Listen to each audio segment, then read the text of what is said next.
जय हिंद दोस्तों। जैसा कि हमने अंतिम लेक्चर में पढ़ा था कि 1236 ईस्वी में इल्तुतमिश की मृत्यु हो गई। देखिए, इल्तुतमिश दिल्ली सल्तनत का प्रथम ऐसा शासक था जिसने दिल्ली सल्तनत की एक रूपरेखा बना दी थी। कुछ जगह सफल रहा, कुछ जगह असफल भी रहा, परंतु उसने तुर्कों की राजधानी दिल्ली को एक शक्ति केंद्र के रूप में स्थापित कर दिया था। परंतु इल्तुतमिश के सामने सबसे बड़ी समस्या एक उत्तराधिकारी की थी।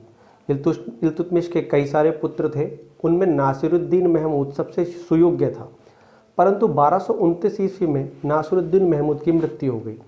अब नासिरुद्दीन महमूद की मृत्यु के पश्चात इल्तुतमिश के समक्ष सबसे प्रथम प्रश्न उत्तराधिकार का था, क्योंकि एक कमज़ोर उत्तराधिकारी के कारण बनी बनाई तुर्क सल्तनत का विनाश संभव था, क्योंकि तुर्कों ने जो सत्ता स्थापित की थी वो अभी इतनी ताकतवर नहीं थी कि एक कमज़ोर उत्तराधिकारी उसका नियंत्रण कर पाता या उसका विस्तार कर पाता। इसलिए इसने सभी संतानों या यूँ कहें कि अपने सभी पुत्रों को देखने के पश्चात ये निश्चय किया कि उसकी पुत्री रजिया उसकी सभी संतानों से, जिनमें उसके पुत्र भी थे, उनसे ज़्यादा योग्य है। 1232 ईस्वी में जब इल्तुतमिश ग्वालियर अभियान के लिए गया था तो वो रजिया को किले का या यूँ कहें कि दिल्ली का उत्तरदायित्व देकर गया था, और जब वो वापस लौटा तो उसने ये पाया कि रजिया ने दिल्ली की शासन व्यवस्था का जो प्रबंध किया था वो बहुत ही उत्तम था। इस बात से इल्तुतमिश बहुत खुश हुआ और उसने 1232 ईस्वी में ये निर्णय किया कि उसका उत्तराधिकारी कोई पुत्र नहीं होगा बल्कि उसकी पुत्री रजिया होगी। इसी क्रम में 1236 ईस्वी में इल्तुतमिश की मृत्यु हो गई। इसने अपने शासनकाल में ही शक्तिशाली 40 तुर्क अमीरों का एक संगठन बनाया था, जिसे तुर्क चहलगानी कहा जाता है। इस तुर्क चहलगानी में 40 तुर्क अमीरों को रखा गया था। हालांकि संख्या के विषय में मतभेद है, तो हम एग्जैक्टली नहीं बता सकते कि कितने अमीर थे। कुछ 20 भी बताते हैं, कुछ अलग संख्या बताते हैं, पर जो उसका नाम था वो तुर्क चहलगानी था। देखिए, ये तुर्क चहलगानी ही 1236 से लेके 1265 तक दिल्ली सल्तनत के जो सुल्तान हैं या जो यूँ कहें इल्तुतमिश के जो वंशज हैं उनके लिए बहुत बड़ी समस्या उत्पन्न करेगा। इस तुर्क चहलगानी का दमन आगे 1265 ईस्वी में गियासुद्दीन बलबन करेगा। उससे पहले यानी कि 1236 से 1265 तक ये तुर्क चहलगानी सभी तुर्क सुल्तानों को लगातार परेशान करेंगे, उनका वध करेंगे, एक को गद्दी पर बिठाएंगे, दूसरे को गद्दी से उतार देंगे। इसलिए ये तुर्क चहलगानी आगे आने वाली नस्लों के लिए बड़ी समस्या उत्पन्न करने वाला था, और इसी तुर्क चहलगानी ने रजिया के समक्ष भी समस्या उत्पन्न की। देखिए, घटनाक्रम देखते हैं। 1236 ईस्वी में इल्तुतमिश की मृत्यु हो गई। इल्तुतमिश की मृत्यु के बाद जो शक्तिशाली तुर्क अमीर थे उन्होंने 1236 ईस्वी में रुकनुद्दीन फिरोज शाह को गद्दी पर बिठा दिया। देखिए, रुकनुद्दीन फिरोज शाह इल्तुतमिश का बेटा था। इसकी माता का नाम शाह तुर्कान था। अब रुकनुद्दीन फिरोज शाह गद्दी पर तो बैठ गया था, परंतु वो एक योग्य शासक नहीं था, भोग विलासी शासक था। हालांकि उसे राजकीय कार्यों का अनुभव था, इक़्तिदार रह चुका था, परंतु इक़्तिदार रहने के बावजूद भी जब वो सुल्तान की गद्दी पर बैठा तो भोग विलास में उसका जो समय था वो व्यतीत होता था। असली जो सत्ता थी वो सत्ता उसकी माँ शाह तुर्कान के पास में रहती थी। ये शाह तुर्कान बेसिकली एक तुर्की दासी थी। अब शाह तुर्कान ने जब सत्ता अपने पास संकेंद्रित कर ली तो बड़ी दानशील एक महिला के रूप में सामने आई। विद्वानों को दान करने लगी, धर्मगुरुओं को दान करने लगी, उलेमाओं को दान करने लगी। परंतु शाह तुर्कान एक तुर्की महिला थी, पहले एक दासी रह चुकी थी। अब उसके मन में कहीं ना कहीं एक हीन भावना थी, क्योंकि तुर्की दासी के रूप में उसके साथ में ठीक व्यवहार नहीं किया गया था। तो शाह तुर्कान ने सबसे पहला काम कुचक्र रचने का किया। उसने कई तुर्क अमीरों की हत्या करवा दी। इस हत्या के फलस्वरूप साम्राज्य में कियोस उत्पन्न हो गया, और शाह तुर्कान जो तुर्क अमीर थे वो शाह तुर्कान के खिलाफ हो गए। जगह जगह विद्रोह होने लगे। अब रुकनुद्दीन फिरोज शाह राजधानी यानी कि दिल्ली से बाहर विद्रोह दबाने के लिए गए। इसी समय रजिया का पदार्पण होता है। रजिया शुक्रवार की नमाज के बाद में जब मुस्लिम सामूहिक नमाज पढ़ने के लिए जा रहे थे, या दिल्ली की जनता सामूहिक नमाज के लिए जा रही थी, उसी समय रजिया उनके सामने प्रकट होती है, लाल वस्त्र पहनती है और अपने लिए न्याय की मांग करती है। उसका कहना था कि क्योंकि इल्तुतमिश ने रजिया को अपना वैध उत्तराधिकारी माना था, इसलिए उत्तराधिकार पर उसका हक था। दूसरा कथन था क्योंकि शाह तुर्कान एक अत्याचारी महिला थी जिसने साम्राज्य को एक अस्थिरता की स्थिति में पहुंचा दिया था। रुकनुद्दीन फिरोज एक योग्य शासक नहीं था, इसलिए दिल्ली की जनता को उसका समर्थन करना चाहिए। वो दिल्ली के सिंहासन पर अधिकार करेगी और दिल्ली के सिंहासन पर अधिकार करने के पश्चात वो दिल्ली की जनता को इन सब अत्याचारों से मुक्त कराएगी, शासन को सुव्यवस्थित करेगी।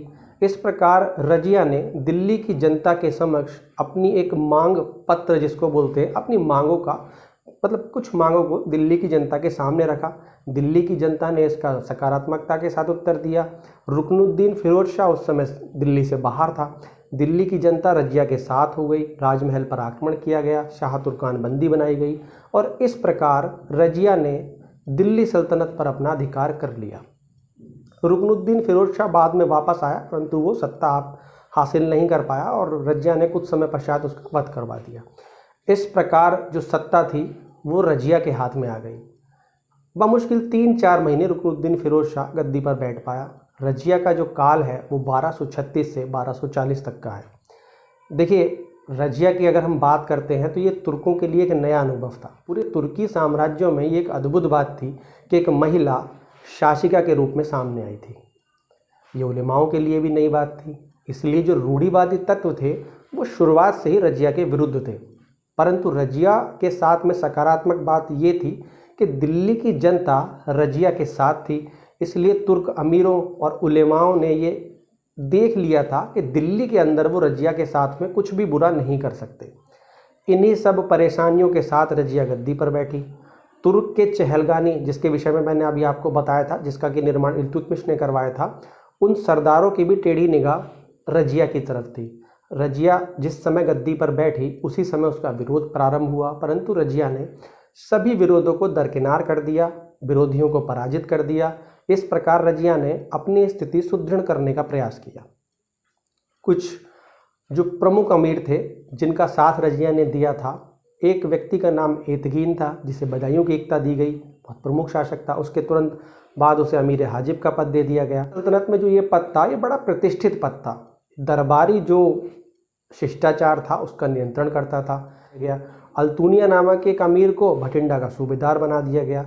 इसी के साथ में कबीर खां अयाज नामक एक दूसरे इक़्तिदार को लाहौर की इक़्तिदारी दे दी गई। इस प्रकार रजिया ने अपनी शासन व्यवस्था को सुदृढ़ करने का प्रयास किया, जगह जगह विद्रोह को दबाया, जनता की उचित मांगों को माना, शासन व्यवस्था और दिल्ली सल्तनत को स्थायित्व देने का प्रयास किया। परंतु जैसा कि समकालीन इतिहासकार बताते हैं कि रजिया में एक शासक बनने के सभी गुण थे। ये थी, कुशल थी, विभिन्न समूहों के साथ में उसका मेल जोल था, सभी को साथ लेकर चलने की कोशिश करती थी। परंतु इन गुणों से फ़ायदा इसलिए नहीं था क्योंकि उत्पन्न तो वो एक स्त्री के रूप में हुई थी। इसलिए कई इतिहासकारों ने ये कहा है कि रजिया अगर स्त्री न होकर एक पुरुष होती तो अपने समय की एक बहुत शानदार शासिका होती। इन्हीं सब कारणों की वजह से उसके खिलाफ विद्रोह प्रारंभ हो गए। सब रजिया के खिलाफ जो प्रथम विद्रोह किया गया वो लाहौर के सूबेदार कबीर खां अयाज द्वारा किया गया। रजिया ने शीघ्रतापूर्वक लाहौर पहुंचकर इस विद्रोह का दमन कर दिया। परंतु जो तुर्क अमीर थे, जो तुर्क के चहलगानी के सदस्य थे, उनकी महत्वाकांक्षाएं बहुत अधिक थी। वो रजिया को किसी भी प्रकार गद्दी पर बैठने नहीं देना चाहते थे। मैंने आपको पहले ही बताया कि इसमें स्त्री होना एक बड़ी समस्या थी। परंतु स्त्री होने के अतिरिक्त जो तुर्की चहलगानी के अमीर थे वो किसी भी शासक को इतना शक्तिशाली नहीं होने देना चाहते थे कि वो उनकी स्वतंत्रता के लिए बाधक बने। निश्चित ही रजिया एक योग्य शासिका थी और इसी बात अब रजिया के खिलाफ तरह तरह के षड्यंत्र किए जाने लगे। मैंने आपको कुछ अमीरों के विषय में बता दिया था। इसके अतिरिक्त एक अमीर और था जिसको रजिया ने अमीर आखूर का प्रमुख बनाया था, जिसका नाम जमालुद्दीन याकूत था। देखिए, याकूत एक तुर्की दास नहीं था, याकूत एक अफ्रीकी अबिसिनियाई दास था। अब कुछ इतिहासकार ये बताते हैं कि रजिया का याकूत के साथ में अनुचित प्रेम संबंध था। हालांकि बहुत से इतिहासकार ये भी कहते हैं कि ये एक मनगढ़ंत कहानी है और रजिया को अपदस्थ करने के लिए ये जो कहानी है वो तुर्की अमीर द्वारा फैलाई गई थी। इस प्रकार जमालुद्दीन याकूत रजिया का विश्वास पात्र बन गया। हाँ, कबीर खां अयाज का विद्रोह का दमन हो गया। उसके बाद अल्तुनिया जो कि भटिंडा का इक़्तिदार था उसने विद्रोह कर दिया। रजिया दिल्ली से बाहर जाकर अल्तुनिया का दमन करना चाहती थी। वो लाहौर की भटिंडा की ओर बढ़ी, परंतु अल्तुनिया ने रजिया को हरा दिया और इस प्रकार रजिया को कैद कर लिया गया। रजिया को कैद करने के बाद में दिल्ली की गद्दी पर एतगीन और अन्य तुर्क सरदारों ने मुइजुद्दीन बहरामशाह नामक एक नए शासक को स्थापित कर दिया। मुइजुद्दीन बहरामशाह ने एक नया पद सृजित किया जिसे नायब-ए-मुमलिकात के नाम से जानते हैं। लेकिन नायब का अर्थ होता था कि ये सुल्तान का संरक्षक होता था। सुल्तान जो भी कार्य करता था इसी के संरक्षण में करता था। एक तरीके से कहा जाए तो सारी शक्ति का संकेंद्रण इसी पद के हाथ में था। ये पद सबसे पहले एतगीन को मिला जो कि रजिया के विरुद्ध षड्यंत्र करने वाले अमीरों का प्रमुख था। अब इस बात से अल्तुनिया को चिढ़ हुई। अल्तुनिया वही व्यक्ति था जिसने रजिया को भटिंडा के किले में कैद कर रखा था। अब अल्तुनिया ने ये सोचा कि सारे विद्रोह का नेतृत्व उसने किया है, रजिया को उसने पराजित किया है, परंतु नायब-ए-मुमलिकात का जो पद है वो एतगीन ने ले लिया। इस बात का फ़ायदा रजिया ने भी उठाया और अल्तुनिया से अपनी नज़दीकी बढ़ानी शुरू कर दी। कुछ समय बाद रजिया ने अल्तुनिया से विवाह कर लिया। विवाह करने के बाद अल्तुनिया को ये लगा कि अगर रजिया शासिका के रूप में स्थापित हो जाएगी तो उसका प्रभाव अपने आप ही राजगद्दी पर हो जाएगा। ये सोचने समझने के पश्चात अल्तुनिया ने अपने तुर्कदास इकट्ठे किए, उसके साथ में कुछ जाट लड़ाके, राजपूत और मेवातियों को इकट्ठा किया और एक सेना लेकर वो दिल्ली की ओर बढ़े। दिल्ली जब वो पहुँचे तो बहरामशाह ने उनका मुकाबला किया और दुखद रूप से यहाँ पर अल्तुनिया और रजिया की पराजय हुई। वापस लौटते समय आज का जो हरियाणा में कैथल है वहाँ पर रजिया और अल्तुनिया की हत्या डकैतों द्वारा कर दी गई। इस प्रकार रजिया का दुखद अंत हुआ। रजिया के विषय में लगभग सभी इतिहासकार एकमत हैं कि एक सुयोग्य शासिका थी। शासक बनने के बाद रजिया ने पुरुषों की तरह कुबा और कुल्हा पहनकर दरबार में आना शुरू किया। कुबा मतलब कोट और कुल्हा मतलब पगड़ी पहनकर दरबार में आना शुरू किया था। पर्दा प्रथा का त्याग कर दिया था। उसका चेहरा हर कोई देख सकता था। हाथी पर चलती थी, हाथी पर चलते हुए भी वो बिल्कुल बेपर्दा चलती थी। इस बात से उलेमाओं को बड़ी समस्या थी और इन्हीं समस्याओं के कारण 1240 ईस्वी में रजिया को पदच्युत कर दिया गया। रजिया के पश्चात बहरामशाह को शासक बनाया गया। जैसा कि मैं आपको पहले ही बता चुका हूँ कि बहरामशाह ने एतगीन को नायब-ए-मुमलिकात का पद दे दिया था। बहरामशाह को तुर्की अमीर एक बहुत ही कमज़ोर शासक समझते थे। हालांकि ये उनकी भूल थी। बहरामशाह उतना भी कमज़ोर नहीं था और राजनीति से भली भांति परिचित था। जब एतगीन ने समस्त शक्ति अपने पास में रखने का एक चाल चली, यानी कि एतगीन ने नायब का पद ग्रहण करने के बाद में जो समस्त सत्ता थी उसका संकेंद्रण स्वयं के पास कर लिया था। ये बहरामशाह को नागवार गुजरा और कुछ समय पश्चात बहरामशाह ने एतगीन की हत्या करवा दी। परंतु बहरामशाह भी बहुत समय तक गद्दी पर नहीं बैठ पाया। 1242 ईस्वी में बहरामशाह की भी हत्या हो गई। 1242 से 1246 तक जिसका नाम अलाउद्दीन मसूद शाह था। 1246 ईस्वी में अलाउद्दीन मसूद शाह की मृत्यु हो गई और अलाउद्दीन मसूद शाह की मृत्यु के पश्चात दिल्ली की गद्दी पर नासिरुद्दीन महमूद बैठा। नासिरुद्दीन महमूद इल्तुतमिश का पौत्र था। बहुत ही सरल स्वभाव का व्यक्ति था। कुरान की नकलें तैयार करता था, टोपियाँ सिलता था और इसी से वो अपना खर्चा निकालता था। 1246 ईस्वी से 1265 ईस्वी तक दिल्ली की गद्दी पर नासिरुद्दीन महमूद ही काबिज था, परंतु असली व्यक्ति जो इस समय सत्ता को चला रहा था उसका नाम गियासुद्दीन बलबन था। बलबन अमीर हाजिब के पद पर था प्रारंभ में, परंतु 1249 ईस्वी में उसने सुल्तान नासिरुद्दीन महमूद से अपनी पुत्री का विवाह कर दिया और नायब-ए-मुमलिकात के पद पर काबिज हो गया। 2-3 साल वो इसी पद पर रहा, परंतु कुछ दूसरे जो सरदार थे वो बलबन से ईर्ष्या करने लगे। इसमें एक सरदार का नाम इमादुद्दीन रेहान था जो कि भारतीय था और इस्लाम धर्म में परिवर्तित हो गया था। कुछ विद्वान कहते हैं कि वो हिजड़ा था। 1252 और 1253 ईस्वी का काल बलबन के लिए संकट का काल था, क्योंकि इस समय सुल्तान नासिरुद्दीन महमूद ने तुर्की अधिकारियों द्वारा कान भरे जाने के पश्चात बलबन को राज के दरबार से निकाल दिया और उसे फांसी भेज दिया। 1252 और 1253 ईस्वी में रेहान जो था वो नायब मुमलिकात या वकील के पद पर रहा।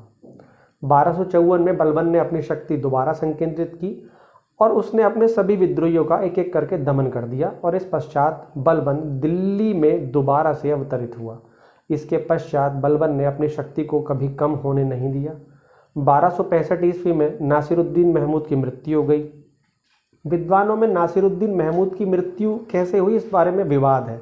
कुछ विद्वान ये कहते हैं कि उसकी मृत्यु किसी रोग के कारण हुई, परंतु इसामी और इब्न बतूता ये बताते हैं कि नासिरुद्दीन महमूद की हत्या बलबन द्वारा कराई गई थी। अब जो भी हो, 1265 ईस्वी में नासिरुद्दीन महमूद की मृत्यु हो गई और बलबन अगला शासक बना। जो अब तक नाटक चलता आ रहा था, सुल्तान की गद्दी पर कोई और बैठा था और शासन कोई और यानी कि बलबन चला रहा था, उस नाटक का भी अंत हो गया। अब बलबन वास्तविक रूप से सुल्तान बन गया। बलबन का काल दिल्ली सल्तनत के सुदृढ़ीकरण का काल था, क्योंकि 1236 से लेकर 1246 तक दिल्ली सल्तनत में 5 सुल्तानों की हत्या कर दी गई थी। 1246 से 1265 तक 20 वर्ष हालांकि बलबन का ही काल था, पर इसके बीच में भी बलबन कुछ समय के लिए कमज़ोर हुआ था। तो इसलिए ये मान सकते हैं कि बलबन का जो काल था 1265 से 1287 तक का जो ये काल था 22 वर्षों का, ये दिल्ली साम्राज्य या दिल्ली सल्तनत के सुदृढ़ीकरण का काल था। बलबन का मूल नाम जो था वो बहाउद्दीन था। बलबन का मूल नाम बहाउद्दीन था, परंतु गियासुद्दीन की उसने उपाधि प्राप्त की थी और इसीलिए उसका नाम गियासुद्दीन बलबन पड़ा। स्वयं को नियाबत खुदाई कहता था। देखिए, बलबन के विषय में अनेक इतिहासकारों ने अनेक मत प्रदान किए हैं। बलबन ने दिल्ली का सुल्तान बनने के बाद कुछ नई प्रथाएं चलाई। बलबन पुराने सुल्तानों की जो दुर्गति हुई थी उनसे भली भांति परिचित था, क्योंकि वो स्वयं तुर्के चहलगानी का एक सदस्य रह चुका था। तो वो ये समझता था कि तुर्के चहलगानी उसे इतनी आसानी से शासन नहीं करने देगा। इसलिए उसने सुल्तान पद की प्रतिष्ठा को बढ़ाने के लिए ईरानी राजत्व का सहारा लिया। बलबन अपने आप को एक ईरानी पौराणिक जो कथाएं थीं उसका नायक अफरासियाब था उसके वंश से भी जोड़ता था। बलबन ने राजत्व की एक नई व्याख्या की। बलबन ने ये कहा कि जो सुल्तान है वो पृथ्वी पर ईश्वर का प्रतिनिधि है, ईश्वर का अंश है। ठीक है, वो ये सब करके एक सुल्तान की प्रतिष्ठा में वृद्धि करना चाहता था कि कोई भी दूसरा जो तुर्की सरदार है वो स्वयं को बलबन के समकक्ष ना समझे। बलबन का प्रयास बहुत अच्छा था और इस प्रयास में वो सफल भी रहा। देखिए, प्रयास में सफल होने के लिए सबसे महत्वपूर्ण बात थी ताकत की, शक्ति संकेंद्रण की, एक ताकतवर व्यक्तित्व की, जो कि किसी इल्तुतमिश के उत्तराधिकारी के पास नहीं था, परंतु बलबन के पास ये था। उसने स्वयं को एक दैवीय सिद्धांत के आधार पर एक विशिष्ट व्यक्ति घोषित कर दिया। इसी के आधार पर उसने निरंकुशता का काल प्रारंभ किया। देखिए, बलबन स्वयं भी बहुत अनुशासित व्यक्ति था। जब भी दरबार में आता था पूर्णतः राजसी वस्त्रों के साथ में आता था। दरबार में आने के बाद में किसी से किसी भी प्रकार का हंसी मजाक नहीं करता था। मस्खरों और जोकरों को अपने आप से बिल्कुल अलग कर दिया था, यानी कि उसके चेहरे पर गंभीरता अलग से ही झलकती थी।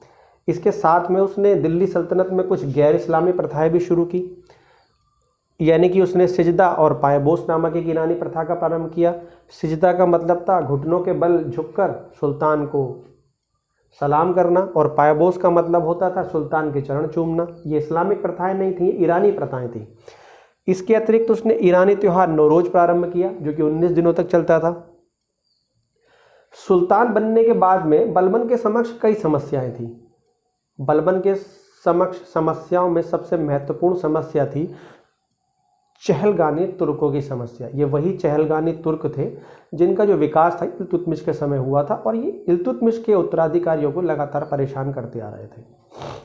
बलबन का जो प्रथम ध्यान था वो इनकी शक्ति तोड़ने की तरफ था, इसीलिए उसने राजत्व का जो दैवीय सिद्धांत था वो प्रारंभ किया था। इसके अतिरिक्त भी उसने कई कार्य किए। सबसे पहला कार्य उसने किया, एक तुर्के चहलगानी का एक महत्वपूर्ण सदस्य था मलिक बकबक, उसको सार्वजनिक रूप से उसने कोड़े लगवाए। उसने ये एहसास दिलाया कि आप भले से ही तुर्क चहलगानी के सदस्य हैं, परंतु सुल्तान के सामने आपका जो कद है वो कुछ भी नहीं है। इसके पश्चात बलबन को एक और मौका मिला। बंगाल विद्रोह दबाने के लिए एक व्यक्ति गया था, अमीन खां, वो भी तुर्क चहलगानी का सदस्य था, परंतु वो नाकामयाब हुआ था। बलबन ने अमीर खां को मारकर उसके शव को अयोध्या के फाटक पर लटका दिया, जो किले का फाटक था उस पर। इस प्रकार बलबन ने धीरे धीरे करके जितने भी तुर्क चहलगानी के शक्तिशाली सदस्य थे उनका दमन कर दिया। इन सदस्यों में बलबन का चचेरा भाई भी था, जिसका नाम शेर खान था। बलबन ने उसे विष देकर मरवा दिया, क्योंकि वो ये जानता था कि शेर खान बहुत ही ताकतवर है और महत्वाकांक्षी भी है। इस प्रकार बलबन ने तुर्क चहलगानी का पूरी तरह दमन कर दिया और बलबन निरंकुशता के साथ में शासन करने लगा। अब तुर्कों के जो इल्तुतमिश के पश्चात जो कमज़ोर तुर्क शासक हुए थे, इल्तुतमिश के वंशज हुए थे, उनके समय में दिल्ली के आसपास दोआब में, कटेहर में, जो आज का बदायूं का क्षेत्र है, वहाँ पर जो विद्रोही हिंदू सरदार थे उन्होंने आतंक मचा रखा था। खास तौर पर जो मेवाती थे उनका आतंक दिल्ली में सुप्रसिद्ध था। शाम ढलते ही या दिन में ही वो इतने दुस्साहसी हो गए थे कि दिन में ही हमला कर देते लोगों पर। जो नमाज पढ़ने लोग जाते थे उनको पकड़ लेते थे, दासियों को पकड़ लेते थे, उन्हें नग्न दौड़ा देते थे। तो मेवाती जो डकैत थे, जो मेवाती थे, उनका आतंक दिल्ली के आसपास बहुत बड़ा हुआ था। बलबन ने दिल्ली के आसपास जो मेवातियों का शरण लेने का स्थान था, यानी कि जो जंगल थे, उन्हें कटवा दिया और इसके बाद में जो मेवाती थे उनका बहुत कठोरतापूर्वक दमन किया। 3000 अफगानों की नियुक्ति की इस क्षेत्र में मेवाती सरदारों से लड़ने के लिए। देखिए, प्रारंभ में मेवाती सरदार हिंदू थे, ये राजपूत वंशज थे। आज भी अगर आप दिल्ली के आसपास जाएंगे तो आपको मेवात एक क्षेत्र मिलेगा, परंतु आज ये मुस्लिम है, क्योंकि इन्होंने उसी समय और कुछ समय बाद में धर्म परिवर्तन कर लिया था। तो मेवात का जो नाम है वो आपको आज भी सुनाई देगा। इन्हीं मेवातियों का जो दमन है वो बलबन द्वारा कर दिया गया था। तो ये एक समस्या खत्म हुई। इसके पश्चात जो बलबन के समक्ष दूसरी समस्या थी वो दोआब की थी और कटेहर की थी। बलबन ने पूरी शक्ति के साथ में कटेहरों पर आक्रमण किया और उनकी शक्ति को पूर्ण तरीके से कुचल दिया। ये समस्या भी बलबन के समक्ष समाप्त हुई। 1279 ईस्वी में बंगाल में बलबन के एक दास तुगरिल ने विद्रोह कर दिया। ये प्रत्यक्ष विद्रोह था जो किसी दास ने अपने मालिक के विरुद्ध किया था। अब तक जितने भी विद्रोही दास थे उन्होंने अपने मालिक के खिलाफ विद्रोह नहीं किया था। हाँ, उनकी संतानों के खिलाफ या नए सुल्तानों के खिलाफ विद्रोह जरूर किया था, पर प्रत्यक्ष रूप से ऐसा कोई उदाहरण नहीं था जब किसी दास ने अपने मालिक के खिलाफ विद्रोह कर दिया हो। बलबन ने जो सारी व्यवस्था बनाई थी निरंकुशता की, दैवीय राजत्व की, अगर ये प्रयास सफल हो जाता तो बलबन की जो सारी व्यवस्था थी वो ध्वस्त हो जाती। बलबन ने तुर्क चहलगानी के एक सदस्य, जिसका नाम मैंने आपको पहले भी बताया था, अमीन खां को तुगरिल का विद्रोह दबाने के लिए बंगाल भेजा। तुगरिल ने अमीन खां को पराजित कर दिया। अमीन खां भागकर वापस बलबन के पास आया। बलबन ने गुस्से में उसे मृत्युदंड दे दिया। मृत्युदंड देने के पश्चात में उसे अयोध्या के फाटक पे लगवा दिया, टंगवा दिया। उसके पश्चात एक और उसका नया तुर्क चहलगानी का सदस्य था बहादुर, उसको भेजा, वो भी असफल रहा। बलबन ने उसे भी मृत्युदंड दे दिया, परंतु कुछ बलबन के सरदारों ने ये कहा कि बहादुर ने तुगरिल का बड़ी दिलेरी से सामना किया है, इसलिए वो मृत्युदंड वापस या माफ़ कर दिया गया। अब बलबन के साथ में बलबन के सामने बड़ी विकट स्थिति आई। बलबन बंगाल में तुगरिल का विद्रोह दमन करने के लिए खुद ही गया। ये पहला मौका था जब बलबन दिल्ली की जो अपनी राजधानी थी उससे बाहर गया था। बलबन बंगाल पहुंचा और बंगाल पहुंचने के बाद में उसने तुगरिल के विद्रोह का दमन किया। इसके एक सरदार अली ने कुल्हाड़ी से तुगरिल का वध कर दिया और अली को बलबन ने तुगरिल कश की उपाधि दी। इस तरीके से बंगाल का जो विद्रोह था वो ख़त्म हुआ। बंगाल में अपने पुत्र बुगरा खां की नियुक्ति कर दी और उसे वहाँ का इक़्तिदार बना दिया और उसे चेतावनी भी दी कि अगर तुमने मेरे खिलाफ विद्रोह किया तो तुम्हारा हश्र बुरा होगा। धीरे धीरे करके बलबन ने लगभग अपनी सभी समस्याएं ख़त्म कर दी। एक जो बड़ी समस्या थी वो उत्तर पश्चिम भारत से थी। देखिए, उत्तर पश्चिम भारत जो आज का पश्चिमी पंजाब है, अफ़गानिस्तान का कुछ पार्ट है, खासकर पश्चिमी पंजाब, यहाँ पर बलबन ने अपने पुत्र शहजादा मोहम्मद की नियुक्ति की। शहजादा मोहम्मद बलबन का सबसे बड़ा पुत्र था, बड़ा योग्य पुत्र भी था। बलबन इसे अपनी राजनीतिक महत्वाकांक्षा का बिंब मानता था और वो ये सोचता था कि उसकी मृत्यु के बाद शहजादा मोहम्मद उसके साम्राज्य को संभाल लेगा। शहजादा मोहम्मद वास्तव में एक बड़ा योग्य शासक था। 1285 ईस्वी के आसपास शहजादा मोहम्मद पर मंगोलों का एक आक्रमण हुआ, बड़ा वीरतापूर्वक लड़ा। संख्या में कम होने के बावजूद भी मंगोलों के छक्के छुड़ाए, परंतु इसी समय शहजादा मोहम्मद की मृत्यु हो गई। अमीर खुसरो, जिनका नाम आपने सुना होगा, उन्होंने जो एक कवि के रूप में या एक राजनीतिक जीवन शुरू किया था, वो बलबन के पुत्र शहजादा मोहम्मद के संरक्षण में ही प्रारंभ किया था। शहजादा मोहम्मद की मृत्यु से बलबन को बड़ा धक्का लगा और 1287 ईस्वी में बलबन की मृत्यु हो गई। बलबन ने शहजादा मोहम्मद की मृत्यु के पश्चात उसके पुत्र कै खुसरव को अपना उत्तराधिकारी घोषित किया था, परंतु बलबन की मृत्यु के पश्चात दिल्ली के कोतवाल मलिक फ़खरुद्दीन ने कैकुबाद को, जो कि उसके एक दूसरे पुत्र बुगरा खां का पुत्र था, उसको दिल्ली की गद्दी पर बैठा दिया। तो इस तरीके से 1287 ईस्वी में बलबन की मृत्यु हो गई। बलबन ने दिल्ली सल्तनत के लिए कुछ महत्वपूर्ण सुधार भी किए। 1279 ईस्वी में बलबन ने दिल्ली सल्तनत में जिलों का विकास किया, जिसे शिक कहा जाता था। ये शिक एक शिकदार के नियंत्रण में रहता था। बलबन ने गुप्तचर विभाग की स्थापना की और बरीद की नियुक्ति की। बरीद का मतलब गुप्तचर होता था। देखिए, बलबन एक शासक के रूप में सफल रहा, उसमें बलबन की गुप्तचर व्यवस्था का बहुत बड़ा योगदान था, क्योंकि जो बलबन के बरीद थे, जो बलबन के गुप्तचर थे, वो साम्राज्य में चारों तरफ फैले हुए थे और दिन प्रतिदिन की खबरें, जो उसके सामंत थे, जो उसके दास थे, उनकी खबरें वो बलबन तक पहुंचाते रहते थे। अगर बलबन को कभी गड़बड़ी की आशंका लगती थी तो वो उन पर कठोर कार्रवाई कर देता था। इसके साथ में बलबन ने दिल्ली सल्तनत में सबसे प्रथम एक सैन्य विभाग का गठन किया, जिसे दीवाने अर्ज कहा जाता था। तो ये बलबन के कुछ महत्वपूर्ण कार्य थे। इसके अतिरिक्त बलबन ने अपने सभी विद्रोहों का दमन करने के लिए रक्त और लौह की नीति अपनाई। रक्त और लौह की नीति का मतलब था कठोरता की नीति अपनाई। वो कहीं भी कठोर कार्रवाई करने से हिचकिचाया नहीं। मैंने आपको अमीन खां का भी एक उदाहरण दिया था, जो कि तुर्क चहलगानी का सदस्य था। उसे मरवाकर बलबन ने उसे अयोध्या के फाटक पर लटका दिया था। और ये रक्त और लौह की नीति बड़ी सफल भी रही। तो इस प्रकार बलबन ने बहुत सारे नियम कायदे बनाए और 1265 ईस्वी से 1287 ईस्वी तक शासक के रूप में और 1246 ईस्वी से 1265 के बीच में नायब मुमलिकात के रूप में शासन किया था। 2-3 साल का एक बीच में एक फेज़ आया था जब वो कमज़ोर हुआ था। तो 1287 ईस्वी में बलबन की मृत्यु के बाद में कैकुबाद शासक बना। बलबन के कठोर नियंत्रण में 17-18 वर्ष तक रहा था। जैसे ही शासक बना, भोग विलास में डूब गया। ये बात उसके पिता बुगरा खां को पता चली, जो कि उस समय बंगाल में बैठा हुआ था। अपने पुत्र से मिलने आया, अपने पुत्र को समझाया कि वो शासन को ठीक प्रकार व्यवस्थित करे और इस प्रकार के जो कृत्य हैं इनमें लीन ना रहे। कैकुबाद ने अपने पिता की बात मान ली और कुछ समय तक वो ठीक प्रकार शासन करता रहा, परंतु उसे एक फालिश गिर गई, उसे एक असाध्य रोग हो गया, उस पर फालिश गिर गई और इसी के साथ में उसका अंत हो गया। तुर्की सरदार जलालुद्दीन फिरोज खिलजी भी था। उसके 2.5 वर्ष के पुत्र क्यूमर्स को गद्दी पर बैठा दिया। कुछ समय तक तो जलालुद्दीन फिरोज खिलजी क्यूमर्स का संरक्षक रहा, परंतु कुछ समय पश्चात जलालुद्दीन फिरोज खिलजी ने क्यूमर्स की हत्या करवा दी। इसी बीच कैकुबाद को भी उसके एक सरदार ने फालिस की अवस्था में ही उसकी चादर में लपेटकर यमुना नदी में फेंक दिया। इस प्रकार बलबन का जो राजवंश था उसका अंत हो गया।